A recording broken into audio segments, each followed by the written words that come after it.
منو سلوا ایپیسوڈ 23۔ میں کسی ایسی فلم میں کام نہیں کروں گی جس میں صفیہ خان ہو اور جسے انور حبیب ڈائریکٹ کرے، زئی نے دو انداز میں تبریز پاشا سے کہا۔ پاشا پروڈکشنز کی فلم میں کام کرتے ہوئے کوئی ہیروئن شرطیں نہیں رکھتی۔ تبریز پاشا نے بے حد ناگواری سے اس سے کہا، نہیں رکھتی ہوگی، میں رکھ رہی ہوں۔ میں نے آپ کو پہلے ہی بتایا تھا میں تب کام کروں گی جب اس میں سفیر اور انور دونوں نہیں ہوں گے۔ ان کو تو میں فلم میں لوں گا، میری ضرورت ہے۔ سفیر نے پروڈیوس بھی کر رہا ہے یہ فلم۔ انور کو بھی دوں سفیر کو نہیں ہٹا سکتا۔ انور کو ہٹا بھی دوں تو سفیر کو نہیں ہٹا سکتا، تبریز پاشا نے بے حد صاف لفظوں میں اسے بتایا۔ تو پھر مجھے مت لیں، کسی دوسری لڑکی کو لے لیں۔ ویسے بھی چار پیئر تو پہلے ہیں اس میں کیا کروں گی اس فلم میں؟ تم اور سفیر لیڈ ہو اس فلم میں۔ فلم کی لیڈ مت کہیں، 15 سین اور 4 گانوں کی لیڈ کہیں۔ زینی ہنسی، تبریز کو اس کی ہنسی کھلی۔ بہت غرور آ گیا ہے تم میں، 4 فلمیں سائن کر لی ہیں تو تم سمجھ رہی ہو کہ سرخاب کے پر لگ گئے ہیں تو تمہیں۔ سرخاب کے پر تو کسی کو بھی نہیں لگے ہوتے، مجھے نہیں لگے تو تبریز پاشا کو بھی نہیں لگے۔ چند لمحوں کے لیے زینی کے ڈرائنگ روم میں خاموشی چھا گئی تھی۔ تبریز پاشا نے آج تک فلم انڈسٹری میں آنے والی بڑی سے بڑی ہیروئن کے نخرے اٹھائے تھے، انہیں دولت سے مالا مال کیا تھا، ان کی قسمتیں بھی بدلی تھیں، لیکن اس نے کسی ہیروئن کو 2 ٹکے کی طوائف سے زیادہ کوئی حیثیت نہیں دی تھی، کیونکہ وہ فلم انڈسٹری میں آنے والی ہر ہیروئن کے پورے شجرہ نسب کو جانتا تھا۔ وہ بازار کے کس گھر کے کس کوٹھے کی کس عورت کی پیداوار تھی، اس کی ماں نانی پر نانی کون تھی اور اس کے مستقل گاہک کون تھے۔ سامنے بیٹھی ہوئی ہیروئن کا شجرہ بھی وہ جانتا تھا۔ یہ بھی جانتا تھا کہ اس کا تعلق بازار سے نہیں تھا، اس کا خاندان میں سے کوئی بھی وہاں کا نہیں۔ وہ اس کی ماں اور بہنوں کا نام نہیں جانتا تھا، لیکن یہ جانتا تھا کہ پریزاد کے مستقل گاہک کون تھے، اس کی قیمت کیا تھی۔ پھر وہ اسے 2 ٹکے کی طوائف نہ سمجھتا تو کیا سمجھتا؟ اور طوائف کی زبان پر تبریز پاشا کا ذکر اس طرح آتا ہے وہ کیسے برداشت کرتا؟ پریزاد کو پچھلے 2-3 دن سے بخار ہے، طبیعت خراب ہے ان کی، اسی لیے آج کل چھوٹی سے چھوٹی باتوں پر الجھ پڑتی ہیں۔ میں سمجھاتا۔ سب سے پہلے سلطان نے صورتحال کو سنبھالنے کی کوشش کی تھی، یہ جاننے کے باوجود کہ اب دیر ہو چکی ہے، تیر کمان سے نکل چکا تھا۔ اس کے باوجود اس نے تبریز کا غصہ ٹھنڈا کرنے کی کوشش کی۔ تبریز پاشا نے اس کی یہ کوشش ناکام بنا دی۔ اس نے نہ صرف سلطان کی بات کاٹی بلکہ اسے چند منٹوں میں پریزاد میں استعمال ہونے والی غلیظ ترین گالیوں سے بھی نوازا تھا۔ سلطان چپ رہا تھا، زینی نہیں، اور یہ اس کی سریفاش غلطی تھی۔ وہ گالیاں جو پہلے تبریز سلطان کو دے رہا تھا اب اسے دینے لگا تھا۔ اس کی آواز بلند تھی۔ میرے ڈرائنگ روم میں بیٹھ کر تم گالی مت دو، زینی چلائی۔ تبریز پاشا اس سے زیادہ بلند آواز میں چلایا، تمہارا ڈرائنگ روم تمہارے باپ نے دلوایا ہے یا بھائی نے یا کسی شوہر نے؟ میرا گھر ہے یہ جو تمہیں رہنے کے لیے دیا ہے میں نے۔ اس نے یہ چند جملے کہنے سے پہلے بعد میں اور بیچ میں بے تحاشا گالیوں کا استعمال کیا تھا۔ زینی اس بار کچھ بول نہیں سکی تھی، وہ واقعی اسی کا گھر تھا۔ میں آج ہی اس گھر کو خالی کر دیتی ہوں۔ تم سنبھال رکھو اپنے گھر کو اپنے پاس اور اپنا منہ بند رکھو، زئی نے بالآخر اس سے کہا۔ ہاں خالی کرو اس گھر کو، لیکن اس فلم میں تم کیا، تمہاری ماں اور بہن بھی کام کریں گی۔ تم پاشا کی کام نہیں کرو گی تو میں دیکھوں گا تم اس گھر سے نکل کر کسی دوسری فلم کے سیٹ پر بھی کس طرح پہنچو گی۔ تم نے تبریز پاشا کو سمجھا کیا ہے؟ میں تو تمہیں زمین میں زندہ گاڑ کر تم پر کتے چھوڑ دوں تو پھر اس پورے ملک میں ایک آدمی آ کر مجھ سے سوال نہیں کر سکتا، اور تم اشتیاق رندھاوا کی رکھیل بن کر یہ سمجھنے لگی ہو کہ جو چاہو کرو گی، کوئی تمہیں کچھ نہیں کہہ سکتا۔ یہ فلم انڈسٹری ہے، بڑی ہیروئنیں آ کر چلی گئی ہیں، یہاں سے فائر کر دیا میں نے، بہتوں کو دن دہاڑے سڑک پر مروا دیا میں نے، کوئی انگلی تک نہیں اٹھا سکتا تبریز پاشا پر۔ اور تم، میں آج تیزاب پھینکوا دوں تمہارے چہرے پر تو ہیروئن تو کیا، کوئی مرد تمہیں صاف کرنے کے لیے بھی نہیں بلائے گا، گھر صاف کرنے کے لیے بھی نہیں بلائے گا۔ کل رات 8 بجے میری فلم کا مہورت ہے، وہاں خود آ جانا، ورنہ میرے آدمی آ کر تمہیں لے جائیں گے۔ تبریز پاشا مزید کچھ کہے بغیر ڈرائنگ روم سے نکل گیا۔ زینی سرخ چہرے کے ساتھ وہاں کھڑی رہی۔ وہ پاکستان فلم انڈسٹری کی کامیاب ترین، معروض ترین اور مقبول ترین ہیروئن تھی، اور اس نے اپنے ڈرائنگ روم میں کھڑے ہو کر انڈسٹری کے طاقتور ترین مردوں کے تکون میں سے ایک سے وہی کچھ سنا تھا جو اس سے پہلے انڈسٹری کی ہر معروف ہیروئن سن چکی تھی۔ پھر کسی نے اس لیے نہیں سنا ہوگا کیونکہ کسی نے پھر تبریز پاشا کو وہ سب کچھ کہنے کی جرات نہیں کی ہوگی جو اس نے کہا تھا۔ آپ کو کتنی بار سمجھایا ہے میں نے پری جی، لیکن آپ نے میری بات نہیں سنی۔ انہی باتوں کی وجہ سے ڈرتا تھا۔ سلطان نے اسے مخاطب کیا۔ آخر کیوں اس طرح بات کی آپ نے تبریز پاشا کے ساتھ؟ میں رہ کر مگر مجھ سے کیوں بیر لے رہی ہیں آپ؟ سلطان بے حد گھبرایا ہوا تھا۔ پاشا جو کچھ کہہ کر گیا تھا سچ کہہ کر گیا تھا۔ سلطان جانتا تھا انڈسٹری کی کئی ہیروئنیں نہ صرف پاشا نے گھر بٹھوا دی تھی، فلم انڈسٹری کی کم سے کم دو ابھرتی ہوئی ہیروئنوں کو قتل میں بھی پاشا کا ہی نام لیا جاتا رہا تھا۔ سلطان فلم انڈسٹری کو اندر سے جانتا تھا۔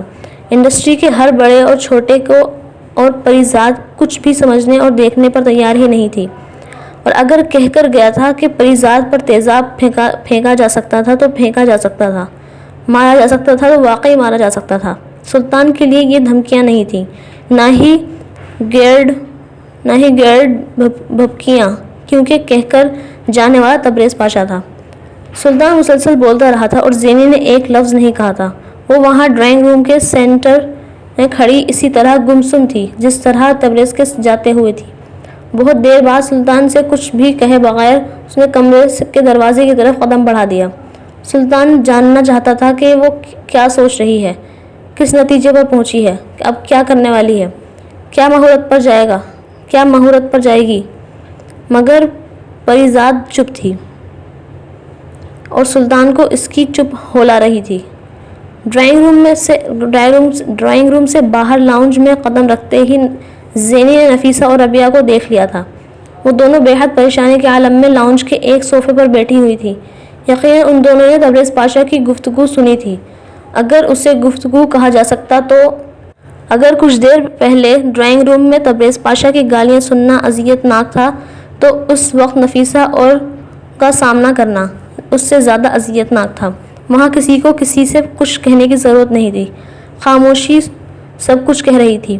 وہ نفیسہ اور ربیہ سے نظریں ملائے بغیر وہاں سیدھا اپنے کمرے میں چلی گئی۔ سلطان اس کے پیچھے گیا تھا مگر کمرے کا دروازہ بند تھا۔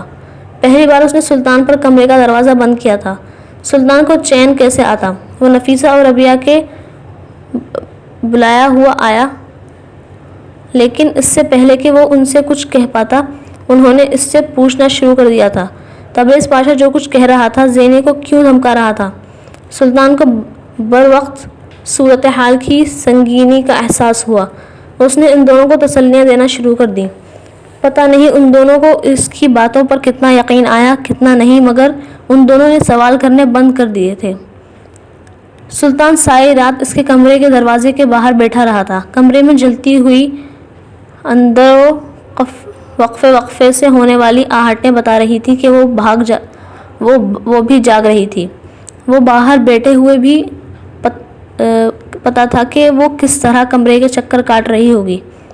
بیئر کا کین پکڑے، سگریٹ انگلیوں میں دبائے، اس کو دکھ ہو رہا تھا۔ اس نے رات کا کھانا تک نہیں کھایا تھا۔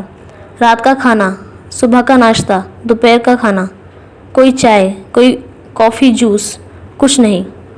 وہ تو کمرے میں بند نہیں ہوتی تھی۔ صرف سلطان ہی کو نہیں، نفیسہ اور ربیہ کو بھی فکر ہونے لگی تھی۔ اس پر دروازہ نہیں کھولتی تھی، انٹرکام ریسیور وہ اٹھاتی تھی اور دروازہ وہ لوگ توڑ نہیں سکتے تھے۔ واحد اطمینان کی بات یہ تھی کہ وہ اندر ٹھیک تھی۔ شاید اندر سے آنے والی آہٹیں بند ہو جاتی تو زینی کی زندگی کے بارے میں تشویش لاحق ہو جاتی۔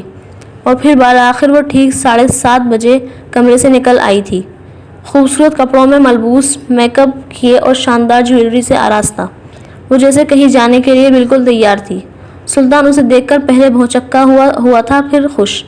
زینی کے چہرے پر کہیں پچھلی شام کے واقعات تحریر نہیں تھے، اس کے چہرے پر مسکراہٹ تھی اور بالکل صاف، ان میں کسی بھی قسم کا کوئی تاثر نہیں تھا۔ آپ نے تو مجھے ڈرا ہی دیا تھا پری جی، ایسا کیوں کرتی ہیں آپ؟ سلطان نے جیسے اس سے گلا کیا۔ زینی نے جواب نہیں دیا۔ سلطان نے اپنی جیب سے ڈائری نکالتے ہوئے اس کا شیڈیول چیک کرتے ہوئے کہا، میں نے تو ڈرائیور کو بتایا تک نہیں، گاڑی لگواتا ہوں، ذرا اپارٹمنٹ چیک۔ زینی نے اس کی بات کاٹی، ہم مہورت پر جا رہے ہیں۔ کوریڈور میں لگے ہوئے آئینے میں اپنے بال سنوارتے ہوئے زینی نے بے حد عام سے انداز میں کہا، کون سی مہورت؟ سلطان چونکا، تبریز پاشا کی فلم کی مہورت۔ سلطان کو جیسے اس کی بات پر سکتہ ہو گیا تھا۔ وہ اب اپنے ہونٹ کی لپسٹک ٹھیک کر رہی تھی۔ آپ تبریز پاشا کی فلم کی مہورت میں جا رہی ہیں؟ ہاں، اتنے مہینے پہلی فلم سائن کی تھی۔ اب مہورت میں تو جاؤں گی ہی، یا پھر اس میں اپنی جگہ تمہیں بھجوا دوں۔ زینی نے جیسے مذاق کیا تھا اور اس مذاق پر کسی کو بھی ہنسی نہ آئی، مگر سلطان بے اختیار ہنسنے لگا، اور زینی ہنسنے والی ہی تھی۔ پریزاد نے سمجھوتے کا فیصلہ کیا تھا۔ سلطان نے بے اختیار سکون کا سانس لیا۔ یہی فیصلہ ہونا چاہیے تھا۔ ان حالات میں کیا، ہر قسم کے حالات میں۔ وہ دونوں چلتے ہوئے باہر آ گئے۔ جب زینی نے بے حد معمول کے انداز میں اس سے کہا، تم کوئی گھر دیکھو ڈیفنس میں؟ سلطان نے بے حد حیران ہو کر اس سے پوچھا، کس لیے؟ میں گھر بدلنا چاہتی ہوں، اس ہفتے نہیں تو اس مہینے ضرور۔ گاڑی میں بیٹھتے ہوئے اور یہ بات کہتے ہوئے اس کا انداز بے حد عام تھا، مگر سلطان کی جیسے اسے کسی خطرے کا سگنل دیا تھا۔ لیکن گھر کیوں بدلنا ہے پری جی آپ نے؟ کیونکہ یہ میرا گھر نہیں ہے، تبریز پاشا کا گھر ہے، اس نے مسکراتے ہوئے برابر والی سیٹ پر بیٹھے ہوئے سلطان سے کہا، جس کو ایک لمحے کے لیے جیسے چکر آ گیا تھا۔ اگر وہ مہورت پر کمپرومائز کر کے جا رہی تھی تو پھر تبریز پاشا کا گھر کیوں بدل رہی تھی، اور اگر وہ کمپرومائز نہیں کر رہی تھی تو مہورت پر کیوں جا رہی تھی؟ مجھے آپ کی بات سمجھ میں نہیں آئی پری جی، سلطان نے اپنے ماتھے کا پسینہ پونچھتے ہوئے کہا۔ آخر گھر بدلنے کی کیا ضرورت آن پڑی ہے؟ زینی چپ بیٹھی باہر دیکھتی رہی۔ آپ کے دل میں کیا ہے پری جی؟ سلطان نے کچھ دیر بعد بے چین انداز میں پوچھا۔ کچھ بھی نہیں، میں کسی صورت میں جمال کے علاوہ کسی دوسرے سے شادی نہیں کروں گی، میں تم کو بتا رہی ہوں۔ زری جتنی بلند آواز میں احتجاج کر سکتی تھی اس نے کیا تھا۔ شکیلہ 2 روز قبل نہ صرف زری کی ماں سے مل کر گئی تھی بلکہ اس نے کرم علی کے لیے زری کا رشتہ بھی مانگ لیا تھا۔ زری کی ماں کے ہاتھ پیر تو شکیلہ کو اپنے گھر دیکھ کر پہلے ہی پھولے ہوئے تھے، اس پر یہ کہ وہ ان کی بیٹی کے لیے آئی تھی۔ وہ بری طرح حواس باختہ ہو گئی تھی۔ وہ جہاں داد کے خاندان کو تب سے جانتی تھی جب سے وہ اس محلے میں بیاہ کر آئی تھی، اس لیے وہ اور پھر کرم علی کی جان سے اس کے بدلتے ہوئے دن دیکھے تھے۔ کرم علی اس زمانے میں اس محلے کے لڑکوں کے لیے ایک رول ماڈل ہو گیا تھا۔ کرم علی کے گھر والوں کی قسمت کرم علی کی وجہ سے چند سالوں میں ہی بدل گئی تھی۔ جب تک وہ کویت میں تھا تب تک اگرچہ اس کے گھر والوں کے لوگوں کے لائف سٹائل میں بہت فرق آ چکا تھا، لیکن اس کے امریکہ پہنچنے کے بعد کرم علی کے گھر میں نہ صرف لائف سٹائل ہی نہیں، اس کی ذہنیت اور دوسرے لوگوں کے ساتھ اس کا رویہ بھی بدلنا شروع ہو گیا تھا۔ اب وہ ہر ایک سے یہ چاہنے لگے تھے کہ کوئی بھی ماضی میں ان کی غربت زدہ زندگی کو نہ تو یاد رکھے، نہ ہی اس زندگی کے حوالے دے کر ان کی قسمت پر رشک کرے۔ نتیجتاً انہوں نے محلے والوں سے بچنا شروع کر دیا تھا۔ اس کا سوشل سرکل اب نئی رشتہ داریوں کی وجہ سے بدلنے لگا تھا، اور اس سے پہلے کہ ان کا یہ رویہ محلے والوں کو صحیح معنوں میں چبھنا شروع ہوتا، وہ محلہ چھوڑ کر چلے گئے تھے۔ اس کے بعد کرم علی کی فیملی نے کبھی مڑ کر پیچھے نہیں دیکھا تھا۔ ہاں، کبھی کبھار جہاں داد میں اپنے رشتہ داروں کے گھر آتا تو محلے کے کچھ دوسرے لوگوں سے بھی اس کی علیق سلیق ہو جاتی تھی۔ اس کے بعد یہ سلسلہ بھی موقوف ہو گیا تھا اور پھر آہستہ آہستہ کرم علی کی ساری فیملی کینیڈا چلی گئی تھی۔ فاصلے اور بڑھ گئے تھے اور ان فاصلوں نے کرم علی کی فیملی کو اس محلے میں دیو مالائی حیثیت دے دی تھی۔ اب ایسی کسی فیملی کا زری کے گھر آ کر اسی آدمی کے لیے رشتہ کی بات کرنا اس کے گھر والوں کی خوش قسمتی ہی تھی۔ زری کی ماں نے فوری طور پر تو شکیلہ کو ہاں نہیں کی۔ اس نے زری کے باپ سے بات کے کچھ مہلت مانگی، لیکن شکیلہ کو اندازہ ہو گیا تھا کہ زمین پہلے ہی ہموار ہے، انہیں اس کو ہموار کرنے کے لیے محنت نہیں کرنا پڑے گی۔ رشتے کی بات زری کے سامنے ہی ہوئی تھی اور وہ بھی اپنی بہنوں کی طرح وہاں بیٹھے شکیلہ کے اچانک مطالبے پر بھونچکا رہ گئی تھی، اور جب تک اس کے اوسان بحال ہوئے شکیلہ وہاں سے جا چکی تھی۔ لیکن جب شکیلہ کے جانے کے بعد زری کی ماں نے اس سے فوری طور پر اس حوالے سے کوئی بات نہیں کی تو زری مطمئن ہو گئی تھی۔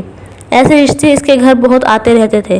کئی بار اس کے کروانے کے لیے آنے والی عورتیں بھی زری کو دیکھ کر کسی نہ کسی کے لیے رشتہ کا ذکر ضرور چلاتی، لیکن ہر بار منع ہوا تھا کہ شکیلہ جیسی رکھ رکھاؤ والی اور کسی عورت نے کسی ایسے آدمی کے لیے رشتہ کی بات کی تھی جو کینیڈا میں رہتا تھا۔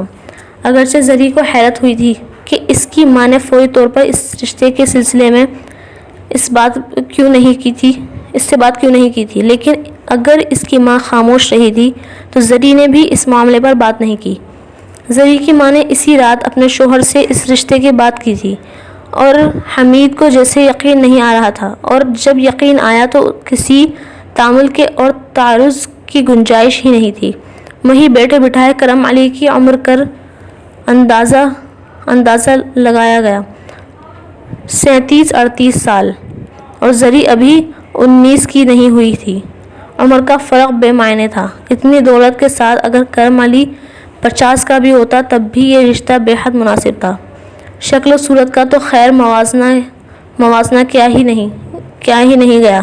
کرم علی معمولی صورت کا صحیح لیکن بدصورت نہیں تھا، اور اگر بدصورت بھی ہوتا تو بھی اس کلاس میں بدصورت پر بات کرنا کسی بھی خاندان کے لیے انتہائی ہتک آمیز بات تھی۔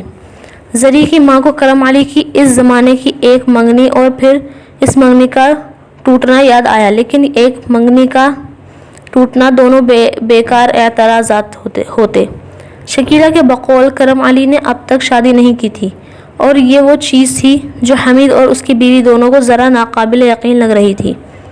انہیں یقین تھا کہ کرم علی نے وہاں باہر کسی غیر ملکی عورت سے شادی وغیرہ ضرور کی ہوگی اور بعد میں اسے چھوڑ دیا ہوگا، اور اب اس کے گھر والے اس کی شادی پاکستان میں اسی لیے ان جیسے گھرانے میں کر رہے تھے کیونکہ کسی اپنے جیسے گھرانے میں رشتہ کرتے تو وہ لوگ اس طرح کی چیزوں پر ضرور اعتراضات کرتے۔ کرم علی کا کردار کیا تھا، اس کے بارے میں بھی حمید اور اس کی بیوی کو شبہات تھے۔ جہاں داد کے خاندان کی شہرت بھی وہی تھی کہ وہ لڑکے کو خاندانی طور پر ہی شریف سمجھتے، لیکن یہ بھی وہ چیز تھی جو کم سے کم حمید جیسے کردار کے لیے قابل اعتراض نہیں تھی۔ کرم علی کا رشتہ ان دونوں میاں بیوی کی نظر میں اب تک ان کی کسی بھی بیٹی کے لیے آنے والے رشتوں میں سب سے زیادہ موزوں تر تھا، اور دونوں نے متفقہ طور پر زری کو خوش قسمت قرار دیا۔ ان دونوں کو اس رات وہاں بیٹھے بیٹھے یہ یقین بھی ہو گیا تھا کہ اس رشتے کی وجہ سے ان کی اپنی قسمت بدلنے والی تھی۔ بیٹی اتنے دولت مند آدمی کی بیوی بنتی تو کیا ماں باپ اور بہنوں کو اس غربت میں رہنے دیتی؟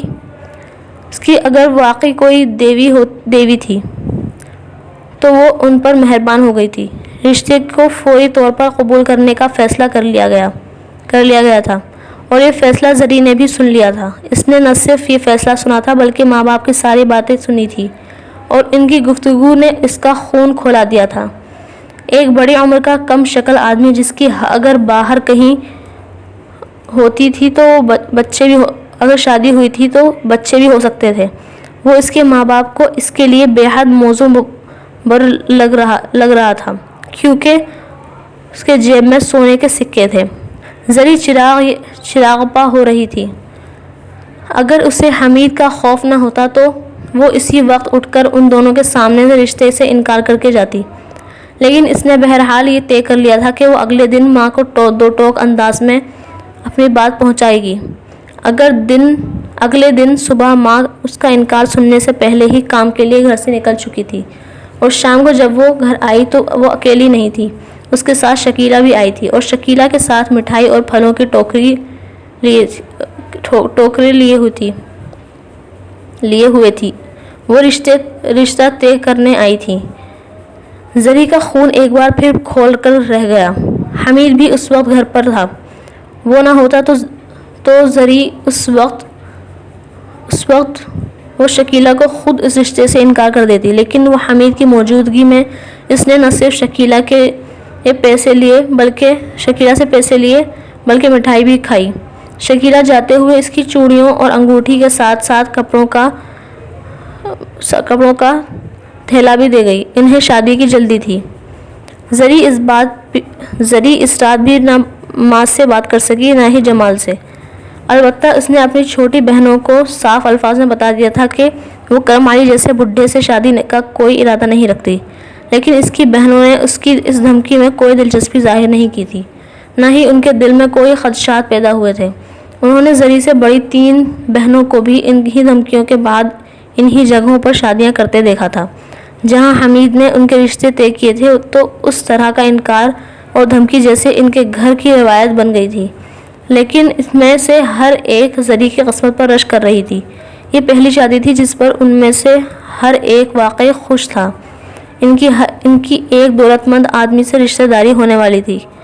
زری کی ماں نے نہ صرف اس شام نسبت ٹھہرائی تھی بلکہ شکیلہ کی طرف سے لائی جانے والی مٹھائی زری کے شدید احتجاج کے باوجود محلے اور رشتہ داروں میں بانٹ دی تھی۔ مٹھائی کی تقسیم کے ساتھ ہی محلے کی عورتوں کی مبارکباد کے لیے آمد کا سلسلہ شروع ہو گیا تھا، اور یہ خبر بجلی کی رفتار کے ساتھ محلے بھر میں پھیلی تھی۔ جمال کو زری کی منگنی کی اطلاع محلے کے تھڑے پر پتے کھیلتے کسی دوسرے لڑکے نے دی تھی۔ جمال نے ہنس کر مذاق میں اس کی بات اڑائی تھی۔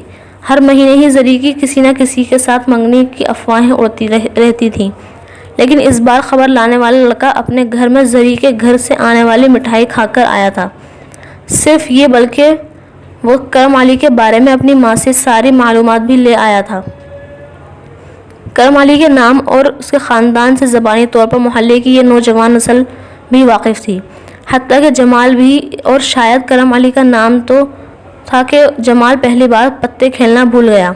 وہ بے حد بے چینی کے عالم میں اٹھ کر گھر آیا تھا، اور گھر میں اس کے واحد ترین خدشات کی تصدیق مٹھائی کی اس پلیٹ سے ہوئی تھی جو اس کی ماں نے باورچی خانے میں رکھی ہوئی تھی۔ جمال کا دل چاہا وہ اسی وقت جا کر زری کو گولی مار دے، اور زری جانتی تھی کہ جمال کو نہ صرف اب تک اس کے کرم علی کے رشتے کے بارے میں اطلاع مل چکی ہوگی، بلکہ وہ اس وقت بے حد جنونی انداز میں اسے مارنے کے لیے غصے میں پاگل ہوا پھر رہا ہوگا۔ اس شام ہمیشہ کی طرح چھت پر نہیں گئی۔ چھت پر جانے کے لیے اس شام نہ وقت تھا اور نہ موقع، اور اگر دونوں چیزیں ہوتی بھی تو زری میں ہمت نہیں تھی کہ وہ فوری طور پر جمال کا سامنا کرتی۔ صبح حمید کے جانے کے بعد زری نے ماں کو کام پر جانے نہیں دیا، اور اب وہ ماں کو بیانگ دے رہی تھی کہ اسے کرم علی سے شادی نہیں کرنی، جمال سے شادی کرنی ہے۔ زری کی ماں نے بے حد اطمینان سے اس کا واویلا سنا۔ اس کی ہر بیٹی نے اپنی پسند کے کسی لڑکے کے لیے اسی طرح واویلا مچایا تھا، اس کے لیے یہ سب کچھ نیا نہیں تھا۔ ہوش کے ناخن لے زری، تو کیوں اس نکھٹو کے پیچھے مر رہی ہے؟ وہ نکھٹو ہو جو مرضی ہو، میں اس سے پیار کرتی ہوں، مر جاؤں گی، پر اس کے علاوہ کسی اور سے شادی نہیں کروں گی۔ زری نے ماں کو بات پوری نہیں کرنے دی۔ کیوں گھر آئے رزق کو لات مار رہی ہے زری؟ ارے ایسا رشتہ تو ہماری 7 پشتوں میں کسی کے پاس نہیں آیا۔ ارے کروڑ پتی لڑکا ہے، کروڑ پتی۔ تم کو شرم نہیں آئی اماں اس بڈھے کو لڑکا کہتے ہوئے؟ پتہ نہیں کتنی شادیاں کر چکا ہے وہ اب، اور تم کو لگتا ہے مجھے تو اس سے اچھا رشتہ مل ہی نہیں سکتا۔ زری نے ماں کو ملامت کرتے ہوئے کہا۔ پہلی شادی ہے اس کی، میں نے خود فون پر بات کی ہے، اس کی ماں سے، اور فرض کر پہلی نہ بھی صحیح، پھر بھی دیکھ زری کتنا پیسہ ہے اس کے پاس۔ ارے دن رات بھی خرچ کرے گی تو ختم نہیں ہوگا۔ اس کے بجائے 2 شادیاں بھی ہوں تو بھی تجھے اس سے کیا لینا دینا؟ ہاں مجھے کسی بات سے کیا لینا دینا؟ اس کی عمر زیادہ ہے تو ٹھیک ہے، دوسری شادی ہے تو ٹھیک ہے، اور شکل صورت اچھی نہیں ہو تو بھی ٹھیک ہے۔ میں تمہاری سوتیلی بیٹی ہوں کیا اماں؟ زری تڑپ کر بولی۔ مرد کی شکل و صورت نہیں دیکھتے جب جیب دیکھتے ہیں، جو اس آدمی کی بھری ہوئی ہے اور جمال کی خالی ہے۔ سوتیلی بیٹی ہوتی تو یہ رشتہ چھوڑ کر جمال سے شادی کرتی تیری، تاکہ ساری عمر تو بھی میری طرح لوگوں کے گھر صفائیاں کر کے گھر چلاتی، بھوکی مرتی اور پھر جمال کے جوتے بھی کھاتی۔ اس کی ماں کو اب غصہ آنے لگا تھا۔ جوتے کھاتی لیکن اپنی مرضی کے آدمی کے ساتھ تو رہتی، کچھ تو اچھا ہوتا ہے اس آدمی سے، کماتا ہے بس لیکن میری عمر کا ہے، اچھی شکل کا ہے، میرے پر جان دیتا ہے وہ۔ اس کی ماں نے اس کی بات پوری نہیں ہونے دی۔ ابھی جان دیتا ہے، بعد میں جان لے لے گا، پورا محلہ بھرا پڑا ہے ایسے جان دینے والوں سے۔ اس کی بیویاں روتی پھرتی ہیں۔ خود تیرے باپ نے مجھ سے پسند کی شادی کی تھی، 100 وعدے کیے اور خواب دکھائے تھے مجھے، اور اب کیا ہے؟ صبح سے لے کر شام تک جانوروں کی طرح محنت کر کے گھر چلاتی ہوں، تب بھی نہ تیرے باپ کی زبان بند ہوتی ہے نہ ہاتھ رکتا ہے۔ ساری عمر ہڈیاں توڑوائی ہیں میں نے، گھر سے لے کر گلی تک ہر جگہ جوتے کھائے ہیں میں نے تیرے باپ کے، اور میں نے کیا؟ تو اپنی بہنوں کو دیکھ کیا ہو رہا ہے ان کا، غربت کی چکی نے آٹا نہیں دنایا، بھوسا بنا کر رکھ دیا ہے انہیں تجھے قسمت ایک موقع دے رہی ہے، تو کیوں ضائع کر رہی ہے اسے؟ ارے محلے کا کوئی بھی گھر کرم والی کو اپنی بیٹی دینے کو منٹوں میں تیار ہو جائے گا۔ یہ تو خوش قسمتی ہے ہماری کہ اس کی بہن یہاں آئی۔ تم 1000 دفعہ کہو یا 1,00,000 دفعہ، میں نے اس آدمی سے شادی نہیں کرنی تو نہیں کرنی۔ زری پر ماں کی کہی ہوئی بات نے اثر نہیں کیا تھا۔ اس کی ماں کو اب اس پر شدید غصہ آیا۔ پاؤں سے جوتا اتار کر دور کھڑی زری پر پھینکتے ہوئے اس نے کہا، یہ سب باپ سے کہنا اپنے، وہ گلانا گھونٹ دے تو پھر کہنا۔ اس نے زری کو دھمکایا۔ گھونٹنا ہے تو گھونٹ دے، روز مرنے سے ایک بار کا مرنا اچھا ہے۔ زری کی ماں نے مزید کچھ کہنے کے بجائے گھر سے چلے جانا زیادہ بہتر سمجھا۔ اماں میں بات کر رہی ہوں تجھ سے۔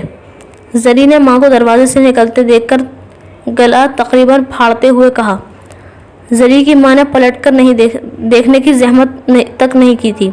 زری دروازے تک ماں کے پیچھے آئی تھی اور شاید گلی میں بھی آ جاتی، لیکن اس نے ساتھ والے گھر کے دروازے پر جمال کو کھڑے دیکھ لیا تھا، جو شاید اس کے انتظار میں وہاں کھڑا تھا۔ زری کو دیکھتے ہی اس نے درشت انداز میں اسے چھت پر آنے کے لیے کہا تھا، اور ساتھ ہی اسے یہ دھمکی بھی دی تھی کہ وہ اگر چھت پر نہ آئی تو وہ اس کے گھر آ جائے گا۔ زری بے حد حواس باختہ چھت پر پہنچی تھی اور جمال نے اسے دیکھتے ہی اس پر برسنا شروع کر دیا تھا۔ وہ بے حد غصے میں تھا۔ زری نے لاشعوری طور پر جھوٹ بولنا شروع کر دیا۔ ایسی کوئی بات نہیں ہے جمال، صرف رشتہ آیا ہے اور جمال نے بے حد غصے میں اس کی بات کاٹی۔ تیری ماں پورے محلے میں مٹھائی بانٹتی پھر رہی ہے اور تو کہہ رہی ہے کہ صرف رشتہ آیا ہے؟ دھوکہ دے رہی ہے تو مجھے، جھوٹ بول رہی ہے مجھ سے، بلکہ ہمیشہ بولتی رہی۔ وہ پہلی بار زری سے اس طرح بات کر رہا تھا۔ لڑتا وہ پھر بھی تھا، مگر اس طرح کا غصہ اس نے جمال میں پہلے نہیں دیکھا تھا۔ زری کی سمجھ میں فوری طور پر جو حل آیا وہ آنسو بہانا تھا، اور اس نے یہی کیا۔ اس نے روتے ہوئے جمال سے کہا، اماں اور ابا نے زبردستی میرا رشتہ طے کر دیا ہے وہاں، اس میں میرا کیا قصور ہے؟ میں تو ابھی اماں سے لڑی ہوں، تیری خاطر جوتے کھائے ہیں اس کے، اور تو بھی مجھ ہی کو الزام دے رہا ہے۔ جمال اس کے آنسوؤں سے متاثر نہیں ہوا۔ تو کہتی تھی کہ تجھ سے کوئی زبردستی نہیں کر سکتا، اور اب منگنی کرا کے بیٹھ گئی ہے، کل کو اسی طرح شادی کی ڈولی میں بھی بیٹھ جائے گی۔ مجھ سے ایسی بات مت کر جمال۔ میں نے اگر کہا ہے کہ میں تجھ سے شادی کروں گی تو میں تجھ ہی سے شادی کروں گی، یہ زری کی زبان ہے۔ زری نے یکدم رونا بند کر دیا۔ اسے اندازہ ہو گیا تھا کہ اس وقت رونے سے جمال پر الٹا اثر ہو رہا تھا۔ تیری زبان؟ تیری کوئی ایک زبان ہو تو میں اس پر اعتبار کر لوں۔ کتنی بار تجھ سے کہا ہے میں نے کہ اماں کو رشتے کے لیے بھیجوں، پر تو نے ایک دفعہ میری بات نہیں مانی۔ اب دیکھ لیا نتیجہ۔ اسی دن سے ڈرتا تھا میں۔ جمال کا غصہ کم ہونے میں ہی نہیں آ رہا تھا۔ تو اعتبار کیوں نہیں کرتا؟ جمال نے زری کو بات مکمل کرنے نہیں دی۔ میں تجھ سے کہہ رہی ہوں نا کہ میں تیرے علاوہ کسی سے شادی نہیں کروں گی تو نہیں کروں گی۔ جوتے کھا لوں گی مگر کرم علی کے ساتھ شادی نہیں کروں گی۔ زہر مت کھا، تو میرے ساتھ گھر سے بھاگ چل۔ جمال کو یکدم جیسے کوئی خیال آیا۔ ضرورت پڑی تو یہ بھی کروں گی، لیکن ابھی تو رشتے توڑوانے کی کوشش کر رہی ہوں۔ ابھی بڑا وقت نہیں آیا ہے جمال۔ رشتہ توڑوانے کی کوشش؟ تیرا باپ مانے گا تیری بات؟ حمید کو جمال ہی نہیں پورا محلہ جانتا تھا۔ تو مجھے تھوڑا وقت تو دے، میں ٹھیک کر لوں گی سب کچھ۔ اگر ابھی تک شادی نہیں ہوئی کسی کے ساتھ تو اب بھی نہیں ہوگی۔ پورے محلے کے لڑکے مذاق اڑا رہے ہیں میرا، اڑانے دے۔ مجھے محلے کے لڑکوں کی باتیں مت بتایا کر۔ زری اب جمال کو کمزور پڑتا دیکھ کر بول رہی تھی۔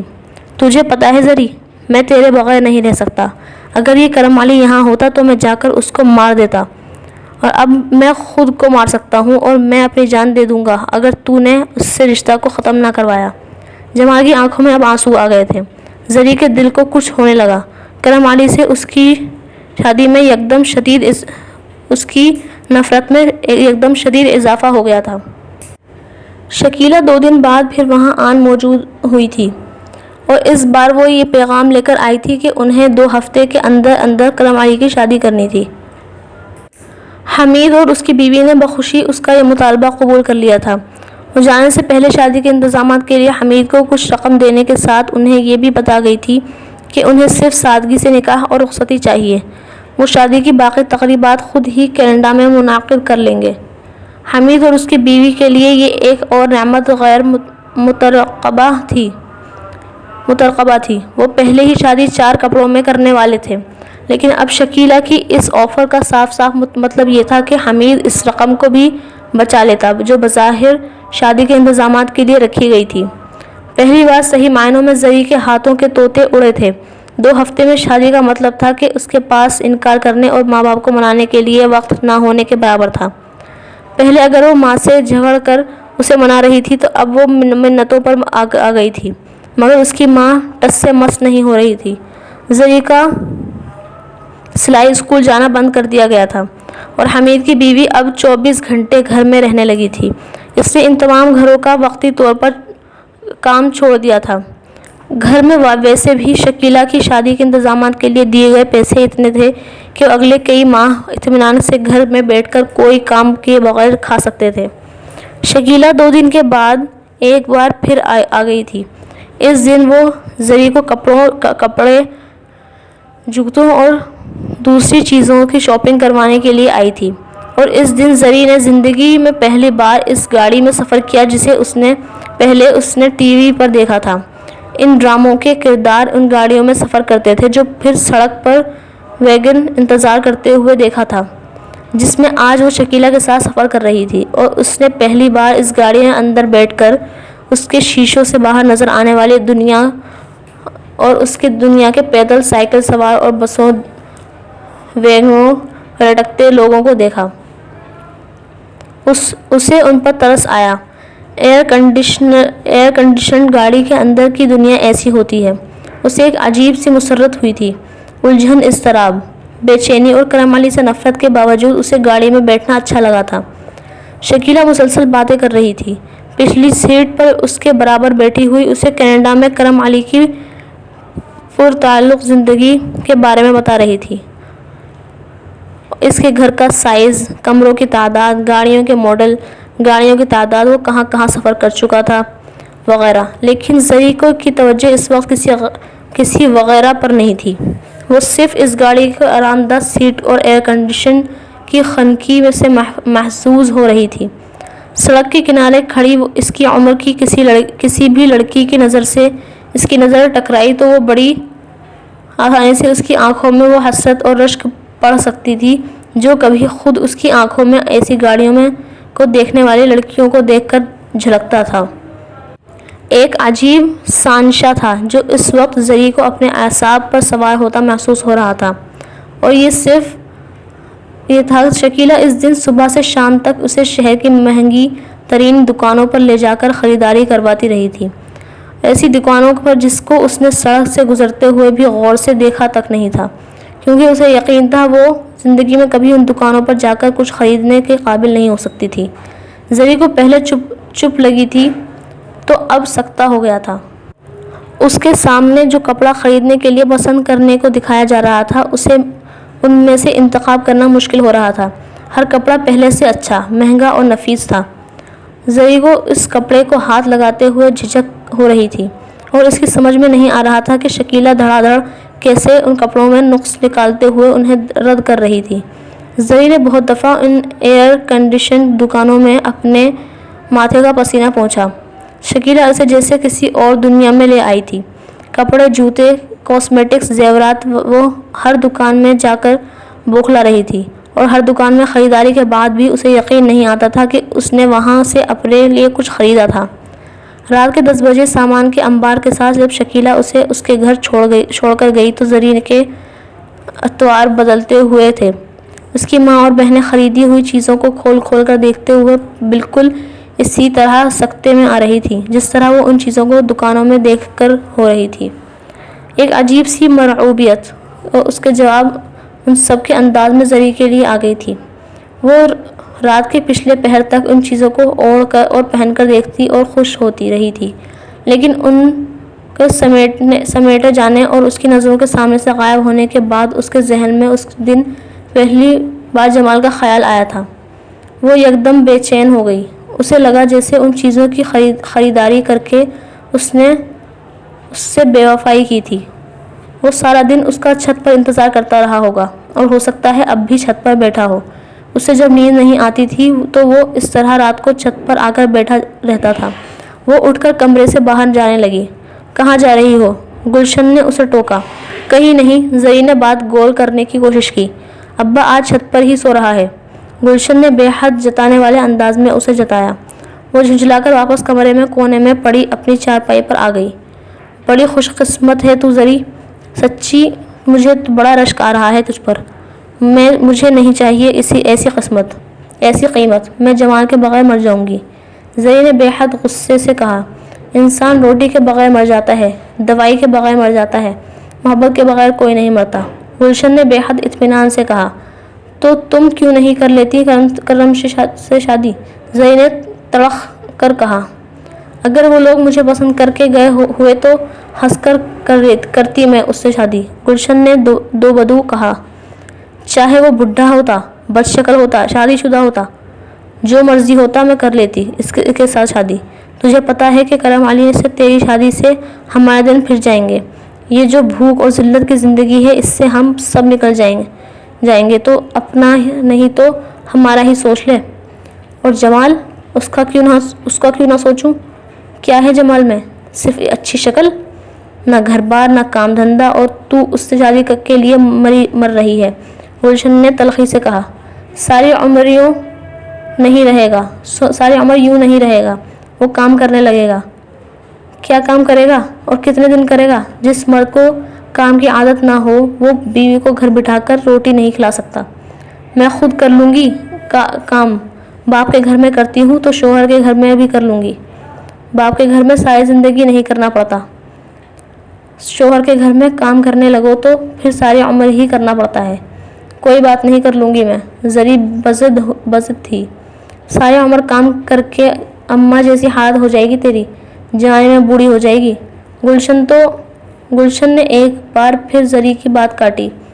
دیکھ زری، یہ جو محنت ہے نا، یہ انسان کو بڑا رلاتی ہے، اور پیسہ جو ہے نا، یہ وہ رومال ہے جو ہر ایک کا پسینہ پوچھ دیتا ہے۔ گلشن اس وقت اپنی طرف سے جتنی عقل کی باتیں سمجھا سکتی تھی سمجھا رہی تھی۔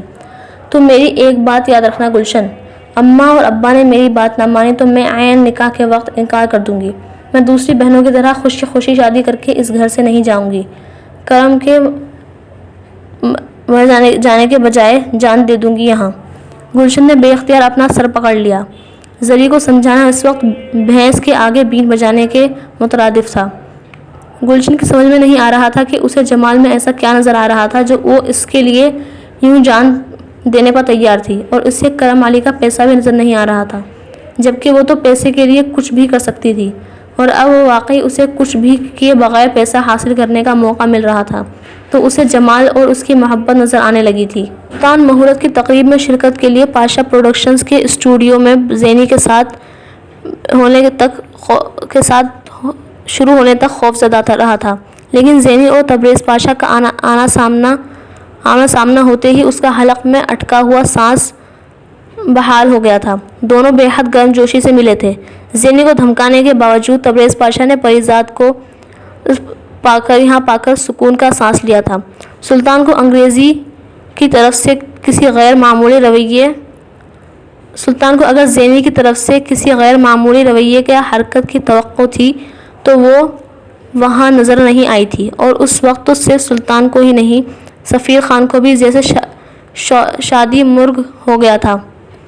زینی مسکراتے ہوئے خود اس کے پاس گئی، اور فلم کے سیٹ کے علاوہ پہلی بار زینی سفیر سے گلے ملی، اور نہ صرف اس سے بلکہ انور حبیب سے بھی۔ انور حبیب اور سفیر نے الجھی ہوئی نظروں کے ساتھ ایک دوسرے کو دیکھا۔ پریزاد کے انداز میں ایک دم آ جانے والی گرم جوشی ان کی سمجھ سے باہر تھی، لیکن جو بھی تھا، سفیر خان کو پریزاد سے ملنے والی توجہ اچھی لگی تھی۔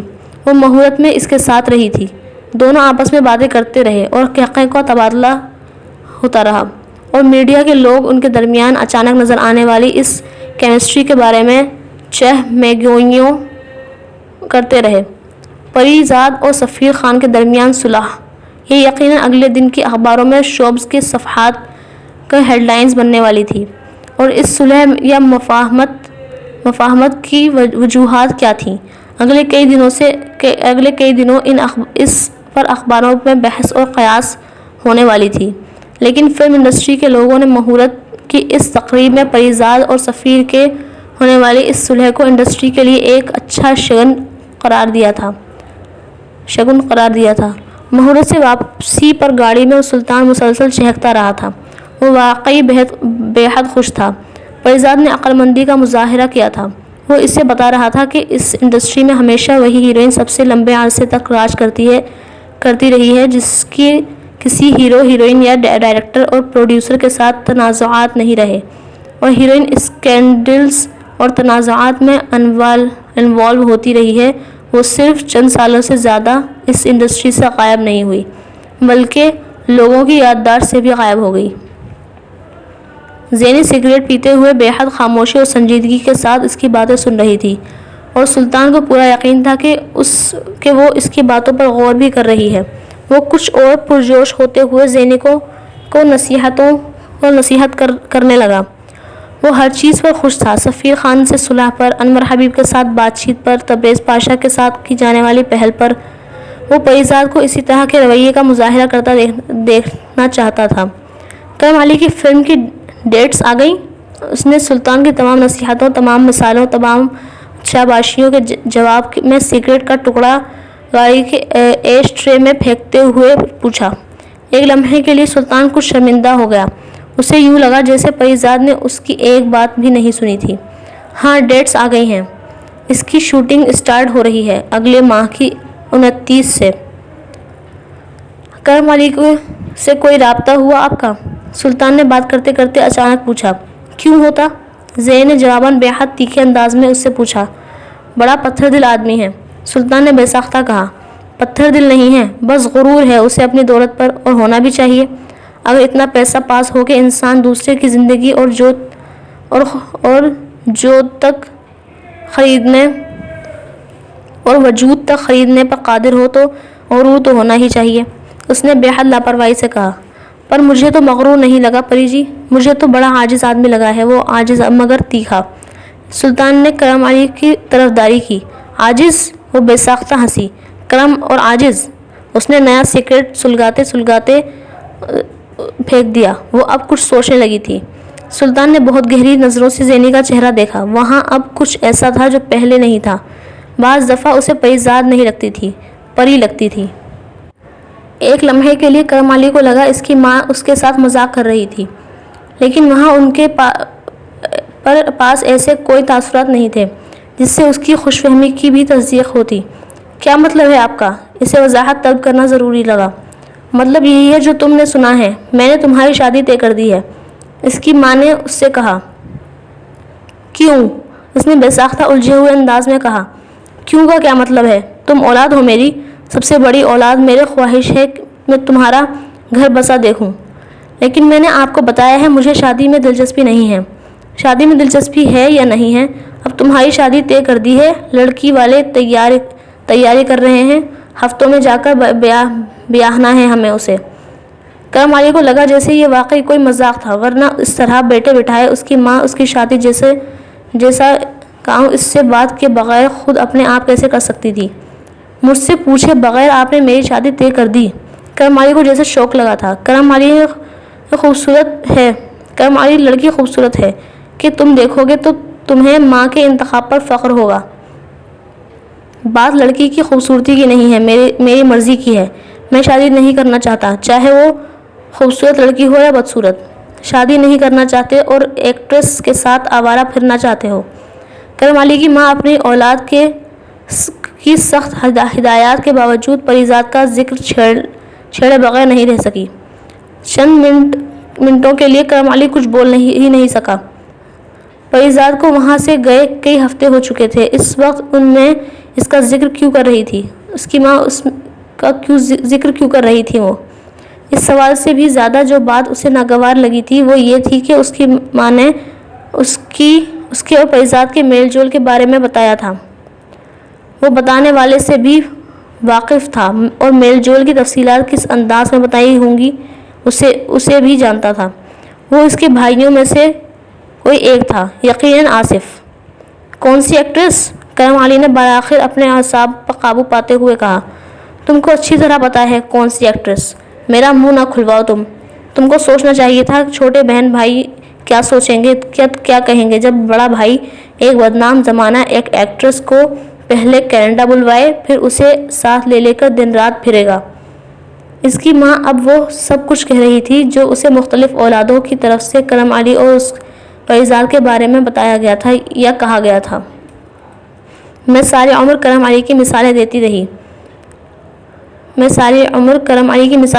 رہی دوسرے بچوں کو، اور کرم علی آخر میں اس طرح کا کام کرنے لگا۔ کرم علی نے شدید رنج سے ماں کی بات کاٹی۔ وہ میری ایک فلم میں کام کرنے کے سلسلے میں یہاں آئی تھی، میرے لیے ایک ایکٹریس ہے اور کچھ نہیں۔ تمہاری فلم؟ کیوں بنا رہے ہو تم یہ فلم؟ تعلق کیا ہے آخر تمہارا اس فلم سے؟ آج تک اس خاندان میں کبھی کسی اسٹوڈیو کے پاس سے بھی نہیں گزرا اور تم فلم بنانے بیٹھ گئے۔ ٹھیک ہے، یہاں کینیڈا میں آ کے رہتے ہیں، مگر پیچھے پورا خاندان ہے، بہنوں کے سسرال ہیں، بھائیوں کے سسرال میں کیا کیا باتیں نہیں کریں گے لوگ۔ جب فلم پاکستان میں لگے گی تمہاری یہ لوگوں کو پتہ چلا کہ تم ایسا کوئی کام کر رہے ہو۔ آپ کیا سمجھتی ہیں کہ ہر کوئی جو فلم بناتا ہے وہ دنیا سے منہ چھپا کر بیٹھ جاتا ہے؟ کچھ نہیں ہوتا، بڑے بڑے عزت دار فلمیں بناتے ہیں، اور میں تو صرف شوق کے لیے بنا رہا ہوں، کوئی بزنس شروع نہیں کر رہا۔ اس نے نہ چاہنے کے باوجود ماں کو وضاحت دینا شروع کی، لیکن اس کی ماں اس وقت اس کی کوئی بات سننے پر تیار نہیں تھی۔ شوق کے لیے بنا رہے ہو یا جیسے بھی بنا رہے ہو، اب یہ شادی کے بعد ہی بنانا۔ آپ میرے ساتھ یہ نہیں کر سکتی۔ آپ جانتی ہیں میں شادی نہیں کرنا چاہتا اور اس چڑیل کے لیے جوگ لے کر بیٹھنا چاہتا ہوں۔ کرم علی کی ماں اس کا اشارہ اس بار عارفہ کی طرف تھا۔ اس کا نام نہ لیں، کرم علی نے بے ساختہ کہا۔ کیوں نام نہ لیں؟ اس نے شادی کر لی، بچے ہو گئے اس کے، اور تم آج بھی اس کے لیے بیٹھے ہو۔ میں کسی کے لیے نہیں بیٹھا ہوں، کرم علی نے جھنجھلا کر کہا۔ یہ میری زندگی ہے، میں نہیں چاہتا کہ اس میں کوئی شامل کروں۔ تو آپ لوگوں کو کیا اعتراض ہے؟ آپ لوگوں کو تو خوش ہیں نا اپنی زندگیوں میں؟ میں تو تب تک خوش نہیں ہوں گی جب تک تمہارا گھر نہیں بسے گا کرم علی، میں تب تک بے چین رہوں گی۔ باپ تمہارا تم سے کہتے کہتے مر گیا، تم نے اس کی بات نہیں مانی، اب کیا ماں کو بھی اسی طرح قبر میں اتار دو گے؟ کرم علی کی ماں نے آنکھوں میں آنسو بھرتے ہوئے کہا۔ کرم علی سٹپٹا کر رہ گیا۔ وہ ان کے غصے کو دیکھ سکتا تھا، آنسوؤں سے نہیں، اور خاص طور پر ابھی جب وہ ایسی کسی صورتحال کے لیے تیار ہی نہیں تھا۔ اس کی ماں اس سے ملنے ویکینڈ پر اس کے گھر آئی تھی، اور وہ یہ توقع نہیں کر رہا تھا کہ اگلے چند گھنٹوں میں کے درمیان یہ گفتگو ہو رہی تھی۔ آپ کو کیوں یہ غلط فہمی ہو رہی ہے کہ میں ایسا کچھ؟ اس کی ماں نے اسے بات مکمل نہیں کرنے دی۔ اگر ایسا کچھ نہیں ہے تو پھر تم میری بات مان لو۔ کیسے مان لوں میں آپ کی بات؟ مجھے شادی نہیں کرنی ہے۔ کوئی وجہ بھی تو ہونی چاہیے تمہارے پاس شادی نہ کرنے کی۔ میں آپ کو وجہ بتا دوں گا، مگر فی الحال آپ کوئی اور بات کریں۔ میں اس موقع پر بات نہیں کرنا چاہتا۔ میں صرف اسی ایک چیز کے بارے میں بات کرنے آئی ہوں۔ وہاں پاکستان میں ہم نے تاریخ طے کر دی ہے، اور تم کہہ رہے ہو کہ تم اس موضوع پر بات کرنا نہیں چاہتے۔ کرم علی ہونق بنا ماں کا چہرہ دیکھتا رہا۔ آپ کیسے مجھ سے بات کے بغیر میری شادی کی تاریخ طے کر سکتی ہیں؟ کیوں؟ کیا میرا کوئی حق نہیں ہے تم پر؟ اس کی ماں کی آنکھوں میں ایک بار پھر آنسو آ گئے۔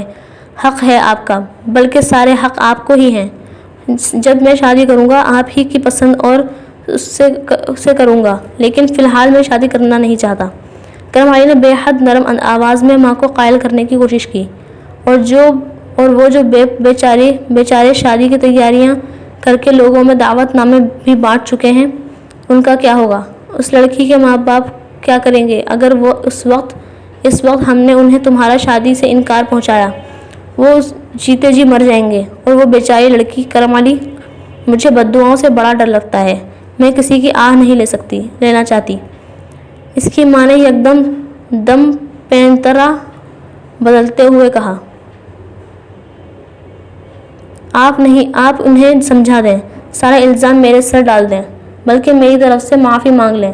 مجھ سے نہیں ہوگی تو کسی نہ کسی سے تو ہو جائے گی اس لڑکی کی شادی، کرم علی نے کہا۔ وہ واقعی اس صورتحال سے بہت پریشان ہو رہا تھا۔ بیٹھے بٹھائے ایک مصیبت اس کے گلے آ گئی تھی۔ وہ غریب لوگ ہیں، امیر ہوتے تو انہیں مسئلہ نہ ہوتا، لیکن اب لوگ لاکھ باتیں کریں گے لڑکی کے بارے میں۔ تمہیں تو پتہ ہے ہمارے لوگوں کا۔ آپ انہیں کچھ رقم دے دیں، بلکہ جتنی بھی رقم وہ چاہیں انہیں دے دیں۔ ہماری غلطی ہے، ہمیں اس کا کچھ خمیازہ تو بھگتنا چاہیے۔ کرم علی نے فوراً اسے پیشتر تجویز پیش کی، اگرچہ وہ جانتا تھا کہ یہ تجویز بے حد نامناسب تھی۔ اس سے پہلے کہ اس کی ماں کچھ کہتی، کرم علی وہاں سے اٹھ گیا، اور اسے اندازہ ہو گیا تھا کہ جب تک وہ وہاں بیٹھا رہے گا یہ بحث اسی طرح چلتی رہے گی، مگر یہ اس کی بھول تھی کہ اس کے وہاں سے ہٹ جانے سے معاملہ ختم ہو جائے گا۔ اسے اندازہ بھی نہیں تھا کہ اس کی ماں اور گھر والوں کے لیے یہ مسئلہ اب ان کی ناک کا مسئلہ تھا۔ وہ اتنی آسانی اور آرام سے پورے معاملے کو گول کر کے کرم علی کو ایک بار پھر بھاگنے کا موقع نہیں دے سکتے تھے۔ اگر 3 دن اس کی ماں اس کے گھر رہی، نہ صرف یہ بلکہ اس کے بہن بھائی بھی وہاں آ گئے تھے۔ اسے اس بات پر بے حد خجالت اور سبکی کا احساس ہو رہا تھا کہ وہ سب اس طرح اکٹھے اس کی زندگی کے لیے کہ ایک ایسے مسئلے پر بات کر رہے تھے جس کا ان میں سے کسی کے ساتھ کوئی تعلق نہیں تھا۔ دوسری طرف اسے اس فیملی اور اس لڑکی سے بھی ہمدردی ہو رہی تھی جو خواہ اس کے گھر والوں کی جلد بازی کی وجہ سے اس سارے مسئلے میں آ گئی تھی، اور کہیں نہ کہیں کرم علی کو احساس جرم ہو رہا تھا۔ نہ چاہتے ہوئے بھی وہ اپنے آپ کو مجرم سمجھ رہا تھا جو بے عزتی کی تلافی پیسے کے ذریعے کروانا چاہ رہا تھا۔ وہ زندگی میں پہلی بار ایک عجیب مخمصے کا شکار ہو رہا تھا۔ بعض دفعہ اسے لگتا اسے شادی کر لینی چاہیے تھی۔ اب اس صورتحال کا اس سے زیادہ کوئی اور حل نہیں ہو سکتا تھا، کیونکہ انکار کی صورت میں وہ اپنی ماں اور گھر والوں کی ناراضی کے احساس کے ساتھ ساتھ اب پاکستان میں کسی لڑکی کے ساتھ کی جانے والی زیادتی کا احساس جرم بھی اپنے کندھوں پر لے کر اور یہ آخری چیز تھی جو اسے زیادہ پریشان کرنے لگی تھی۔ صرف یہ ایشو تھا جس کے بارے میں وہ اپنے گھر والوں کو ٹھیک سے جواب نہیں دے پاتا تھا، اور انہوں نے اس کی کمزوری بھانپتے ہوئے اسی ایک بات پر اسے بلیک میل کرنا شروع کر دیا تھا کہ اس کی ضد کی وجہ سے ایک لڑکی کی زندگی اور نیک نامی خراب ہو جانے والی تھی۔ شادی کی تاریخ سے 4 دن پہلے کرم علی بالآخر زری سے شادی پر تیار ہو گیا تھا۔ وہ بے حد خفا تھا، اور اس کی ماں اور گھر والوں کے لیے اتنا ہی کافی تھا کہ وہ سب کی بات مان گیا تھا۔ شادی پر رضامند ہونے کے باوجود وہ فوری طور پر شادی کے لیے پاکستان نہیں جا سکتا تھا۔ اگلے 3 ہفتے وہ کینیڈا میں بے حد مصروف تھا۔ اس کے گھر والوں نے شادی کی تاریخ میں کوئی تبدیلی کرنے کے بجائے شادی کی اسی تاریخ کو رکھا تھا۔ وہ کرم علی کے حوالے سے کوئی رسک نہیں لینا چاہتے تھے۔ کرم علی اور زری کا نکاح فون پر کرنے کا فیصلہ کیا گیا۔ اس وقت تک کرم علی زری کے بارے میں اس کے نام، خوبصورتی اور غربت کے علاوہ کسی چوتھی چیز سے واقف نہیں تھا، حتیٰ کہ اس کی خوبصورتی کے سننے کے باوجود اس نے زری کی تصویر تک نہیں دیکھی تھی اور زری کی عمر اور اس کی مرضی کے بارے میں اور بالکل بے خبر تھا۔ اگر اس کے گھر والے اسے کہیں پہلے یہ بتا دیتے کہ زری اور اس کی عمر میں اتنا فرق ہے تو کرم علی کسی صورت اس شادی پر تیار نہ ہوتا۔ اسے اس وقت زری قربانی کا ایک بکرا لگتی جو ماں باپ کی مرضی پر قربان کیا جا رہا تھا، اور شاید اس شادی سے انکار کرنے کی وجہ لڑکی کی عمر کم عمری ہوتی، مگر یہ کرم علی کی بدقسمتی تھی کہ کسی نے اس کے سامنے زری کی عمر کا ذکر نہیں کیا۔ شیراز سعید نواز کا داماد تھا۔ یہ جاننے میں زینب کو زیادہ وقت نہیں لگا تھا، اور سعید نواز کی بیٹی شینا کے بارے میں اسے معلومات حاصل کرنے میں اس سے بھی کم وقت لگا تھا۔ اسے شینا کی پہلی شادی اور بچے کے بارے میں بھی پتہ چل گیا تھا۔ شیراز نے گھاٹے کا سودا کیا تھا، مگر اس سودے میں اسے کتنا گھاٹا ہوا تھا وہ کبھی اس سے ملتی تو ضرور جاننا چاہتی، لیکن اسے یہ توقع نہیں تھی کہ اس کی شیراز کے ساتھ ملاقات یوں اچانک ہونے والی تھی۔ نہ ہی شیراز کے فرشتوں کو یہ خبر تھی کہ وہ قیامت بن کر سیدھا اس کے گھر پر اترنے والی تھی۔ وہ اس شام اشتیاق رندھاوا کے ساتھ تھی اور اسے اشتیاق کے ساتھ کسی سرکاری افسر کے گھر ڈنر پر جانا تھا۔ کوئی اور منسٹر ہوتا تو جس اداکارہ کے ساتھ پھرتا اس کو 7 پردوں میں چھپا کر رکھتا۔ کہاں یہ کہ رندھاوا ان دنوں زینی کے ساتھ کھلے عام پھرا کرتا تھا۔ اس نے پریس میں بھی اپنے اور پریزاد کے افیئر کی تردید نہیں کی تھی، اور پرائیویٹ میں وہ بلا جھجک پریزاد کے ساتھ اپنی محبت کا اعتراف کرتا تھا۔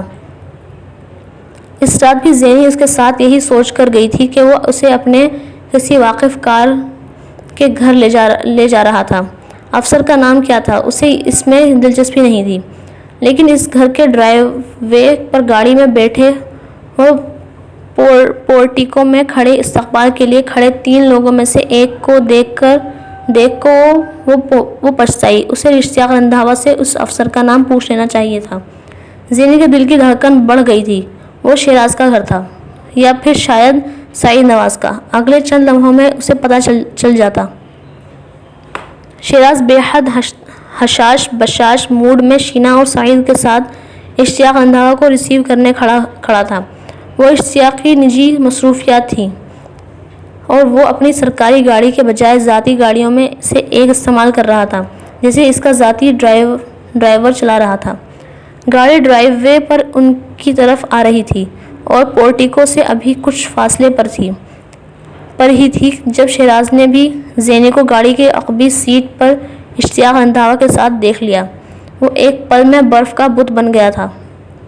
اشتیاق رندھاوا کو سعید نواز نے اپنی ایکسٹینشن اور ایک پرمٹ کے حصول کے ساتھ ساتھ شیراز کی ایک دوسری جگہ پوسٹنگ کے لیے گھر میں ڈنر پر بلایا تھا۔ سعید نواز کے ساتھ اس کی اچھی علیق سلیق تھی اور سعید نواز نے یہ ڈنر اپنے گھر کے بجائے ان دونوں کے گھر پر ارینج کر لیا تھا۔ وہ چاہتا تھا کہ شیراز کو خاص طور پر اشتیاق رندھاوا سے متعارف کروائے، اور اب اشتیاق کے ساتھ گاڑی میں موجود دوسرے فرد نے شیراز کے سارے جوش و جذبے پر وزیر داخلہ کے گھر پر آنے کے احساس تفاخر کو مٹی کر دیا تھا۔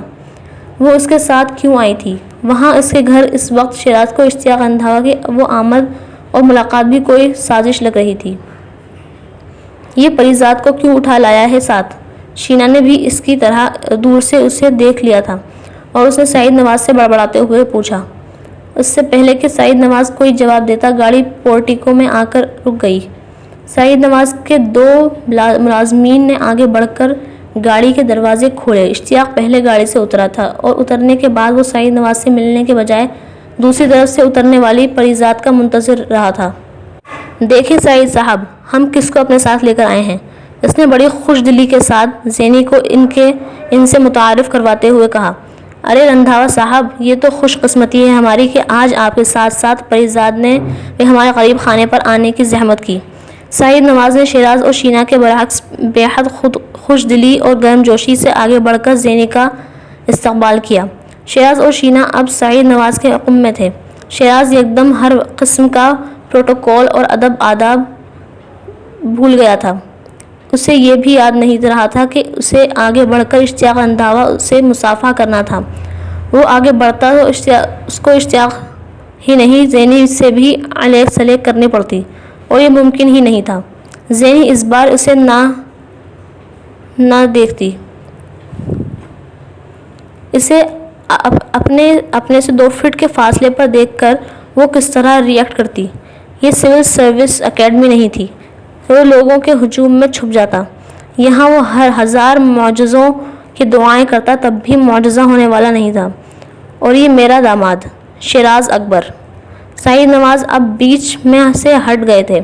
وہ اشتیاق سے اس کا تعارف کرواتے ہوئے بولے۔ اس نے نظریں اٹھا کر اسے دیکھا۔ شیراز اشتیاق رندھاوا اسے ہاتھ ملا رہا تھا اور اس کے چہرے پر مسکراہٹ کے باوجود اس کے چہرے کا رنگ اڑا ہوا تھا۔ وہ اشتیاق کے ساتھ کھڑی تھی۔ اشتیاق سے ہاتھ ملانے کے بعد شیراز کے لیے سب سے مشکل ترین مرحلہ تھا۔ اسے زینی سے علیق سلیق کرنا تھی۔ اس سے نظریں ملاتے ہوئے وہ اسے اب تک پہچان چکی تھی۔ اس بارے میں تو شیراز کو کوئی خوش فہمی نہیں تھی، لیکن پہچاننے کے بعد اس سے اس طرح کیسے مل سکتی تھی جس طرح ملی تھی، بے حد خوش دلی کے ساتھ چہرے پر مسکراہٹ لیے۔ شیراز کو اپنی خوش قسمتی پر یقین نہیں آیا۔ زینی کے انداز میں کوئی شناسائی نہیں تھی، اور پھر اسے خیال تھا کہ اس میں سے کوئی شناسائی ظاہر کرنا وہ بھی افورڈ نہیں کر سکتی تھی۔ وہ بھی اشتیاق رندھاوا کے ساتھ آئی تھی۔ یہ تو شاید صورتحال مختلف ہوتی۔ اس خیال نے یکدم جیسے شیراز کو دوبارہ اپنے پیروں پر کھڑا کر دیا تھا۔ اس نے اتنا بے بس نہیں ہوا تھا جتنا اس نے خود کو سمجھ لیا تھا۔ اس میں اس کی آواز، زینی کی پوزیشن تقریباً ایک اکورڈ تھی۔ پھر وہ کیوں اتنا خوف زدہ ہو رہا تھا؟ شیراز نے قدرے مطمئن ہوتے ہوئے سوچا۔ زینی تب تک شینا سے مل رہی تھی، جس نے اس سے ہاتھ یا گلے ملنے کا کوئی تکلف نہیں کیا تھا۔ وہ بے حد پرتکلف انداز میں اس سے دور کھڑے اسے ہیلو کرنے پر ہی اکتفا کیا۔ ایک بن بلائی ایکٹریس کو وہ اتنی ہی گرم جوشی دکھا سکتی تھی۔ اس نے زینی کو سر سے پاؤں تک نہ دیکھا ہو، مگر زینی نے اسے سر سے پاؤں تک ہی دیکھا تھا۔ وہ عورت تھی جس نے اس کی زندگی بدل کر رکھ دی تھی، جس کے بارے میں وہ ہمیشہ سوچتی رہی تھی، جس کی خوش قسمتی پر اس نے ہمیشہ رشک کیا تھا۔ ایک لمحے کے لیے زینی نے پریزاد کے وجود میں دراڑیں پڑتی دیکھی۔ پھر اس نے خود کو سنبھالنے کی کوشش کی۔ اسے اس وقت پریزاد کے ماسک کی جتنی ضرورت تھی پہلے کبھی نہیں تھی۔ اشتیاق رندھاوا نے اس کی سوچوں کا تسلسل توڑ دیا۔ اس نے پریزاد کو گھر کے اندر چلنے کے لیے کہا۔ شینا نے بے حد خفگی سے باپ کو دیکھا تھا۔ اسے اشتیاق رندھاوا کی طرف سے پریزاد کو دی جانے والی یہ توجہ بے حد بری لگ رہی تھی۔ سعید نواز نے آنکھیں بند کی تھیں۔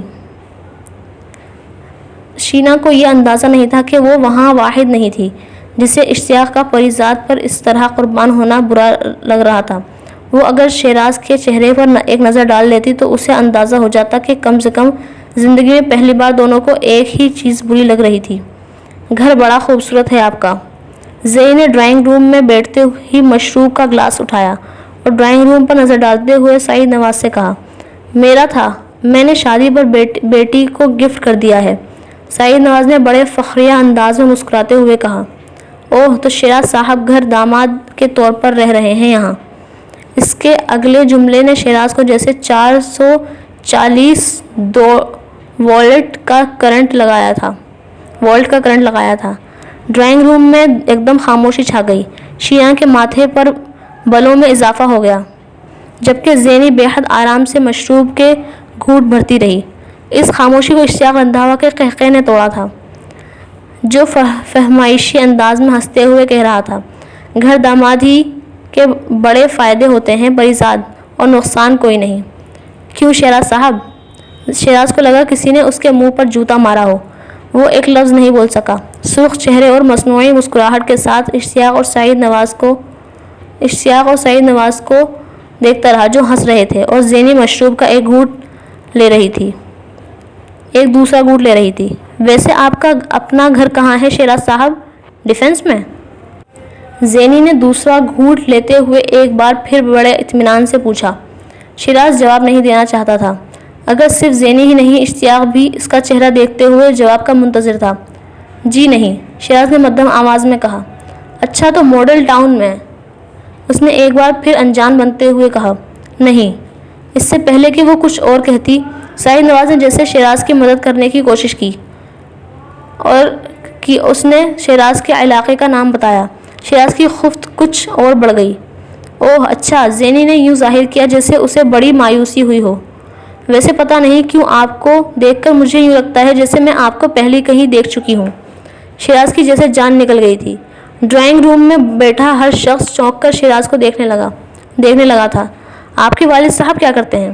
اس نے دوسرا چابک مارتے ہوئے کہا۔ شیراز کا جسم ٹھنڈا ہونے لگا تھا۔ اس بار مدد وہاں سے آئی جہاں سے وہ زندگی بھر توقع نہیں کر سکتا تھا۔ آپ کے والد صاحب کیا کرتے ہیں؟ یہ شینا تھی جس نے بے حد طنزیہ انداز میں پریزاد سے پوچھا۔ اس کا اگر یہ خیال تھا کہ باپ کے تذکرے پر پریزاد کے منہ سے کوئی جواب نہیں نکل سکے گا تو اسے مایوسی ہوئی تھی۔ وہ انکم ٹیکس میں کلرک تھے۔ ضیاء نام تھا ان کا۔ 32 سال سروس کی انہوں نے، پھر ان کا انتقال ہو گیا۔ آپ نے بتایا نہیں شیراز صاحب، آپ کے والد صاحب کیا کرتے ہیں؟ مصیبت ٹلی نہیں تھی۔ اس نے ایک سانس میں شینا کی آنکھوں میں آنکھیں ڈالتے ہوئے بے حد فخریہ انداز میں اپنے والد کے بارے میں بتایا تھا، اور پھر اسی سانس میں شیراز سے دوبارہ پوچھا تھا۔ شیراز کے والد سول سروس اکیڈمی میں تھے، سرکاری افسر تھے۔ سعید نواز نے بے اختیار مداخلت کی۔ زینی کے سوال اب اسے بھی چبھنے لگے تھے۔ زینی اس کے جواب پر بے اختیار ہنسی۔ اوہ، پھر تو مجھے یقیناً غلطی ہوئی ہے، اس نے مشروب کا گھونٹ لیتے ہوئے کہا۔